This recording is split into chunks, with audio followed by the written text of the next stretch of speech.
ક્યારે પણ એવા લોકોના વાતોમાં કે એવા લોકો સાથે ઇન્ટરેક્ટ ના થવું જે લોકો પાસે તમારા કરતાં પણ વધારે ફ્રી ટાઈમ છે. Why I am telling like this? Hear me out.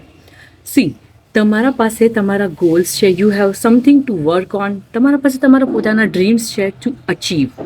And the people who are free, એ લોકો પાસે આર્ગ્યુમેન્ટ કરવા સિવાય, તમને નીચો બતાવવા સિવાય બીજો કોઈ option. They always give you the tips to how to be great in your life, but એમણે પોતાની લાઈફમાં કંઈ નહીં ઉખાડ્યું હોય. They have so much of free time કે તમારા સામે એટલી બધી આર્ગ્યુમેન્ટ કરશે because they have no work rest than this. Also never sit in the argue or એમને સામા જવાબ આપવાનું બંધ કરી દો because they just want to waste your time.